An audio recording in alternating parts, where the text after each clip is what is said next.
Salamlar hər kəsə. Bugün Duolingo imtahanında oxuma hissəsində oxuyarkən bilmədiyiniz sözləri necə başa düşə bilərik, necə təxmin edə bilərik, onun haqqında danışacağıq. Deməli, bunlar nələrdir? Bunlar açar sözlər gedir, context clues. Bunlar sizə ipucu verir ki, məsələn, bir sözün mənası nə ola bilər və yaxud da ki, mənasını bilmədən bu sözün bu cümlədə yeri nədir və s.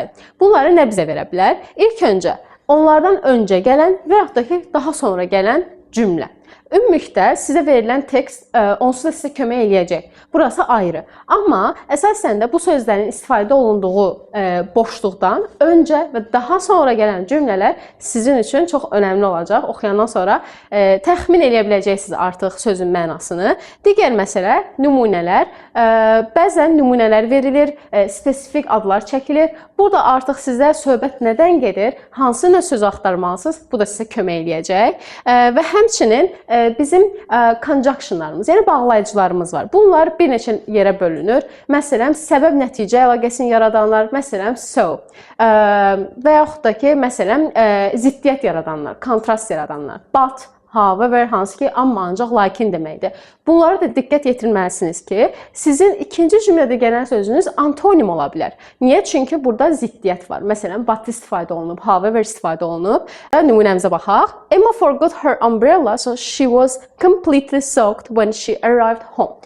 Əgər tələbə buradakı soğuk sözünün mənasını bilmirsə, sadəcə ətrafdakı cümlələrə baxaraq, məsələn, burada so'nu görərək, hansı ki, səbəb-nəticə əlaqəsini bildirən bağlayıcıdır və yaxud da ki, ondan qabaq gələn cümlə.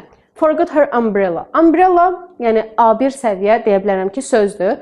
Bir çox tələbə bilir ki, bu çətir deməkdir. And she was completely soaked when she arrived home. Bir dəyişiklik var o evə çatanda. Buradan artıq biz tuta bilərik ki, soğuk sözün mənasını bilməsək də, bu deməkdir ki, very wet, yəni islanıb, yağışda islanıb, çətirini götürməyib, nəticə olaraq da yağışda islanıb. Və biz burada bizə soda kömək edir ki, burada səbəb və nəticə əlaqəsi var. Strategiyamız nədir? Təbii ki də sizə tanış olmayan sözü görəndə panikləyib sualı keçməyə çalışmayın. Ola bilər, çox normaldır. İngilis dilində o qədər söz var ki, heç kim hamısını bilmir. Bu halda sadəcə ümumi teksti oxuyub, tekstin mənasını, konteksti tutmağa çalışın. Tekstin sonuna gələndə artıq sizə haradasa məna və yaxud da ki, məna aydın olacaq. Təbii ki də artıq ingilis imtahanını götürməyə hazırsınızsa, cümlədə olan digər sözlərdən normal olaraq artıq biləcəksiniz və bunlar da sizə kömək olacaq.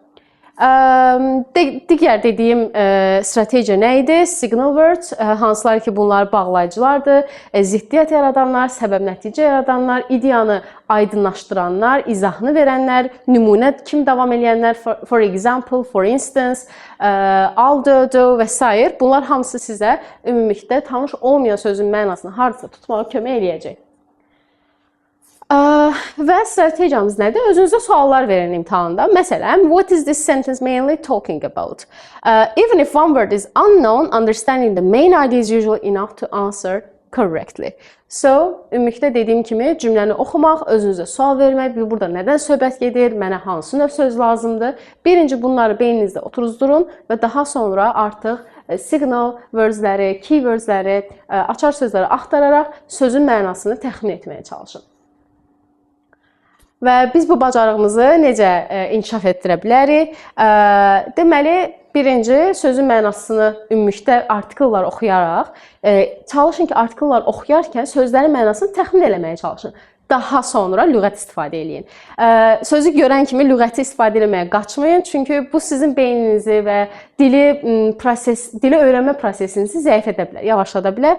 Ondan sonra ilk öncə çalışın ki, təxmin edin, sonra lüğəti istifadə edin və müxtəlif növ topiklərdən istifadə edin oxuyarkən. Məsələn, sadəcə öz marağınızı çəkən yox, ümumilikdə qlobal hadisələri də məsələn maraqlanın, oxuyun, xəbərlərə baxın, oxuyun və yaxud da ki, qəzetlər oxuya bilərsiniz, onlayn qəzetlər ki, burada sizə artıq söz ehtiyatınızı görmə, anlama, kontekstdə tutma bacarığınızı inkişaf etdirəcək.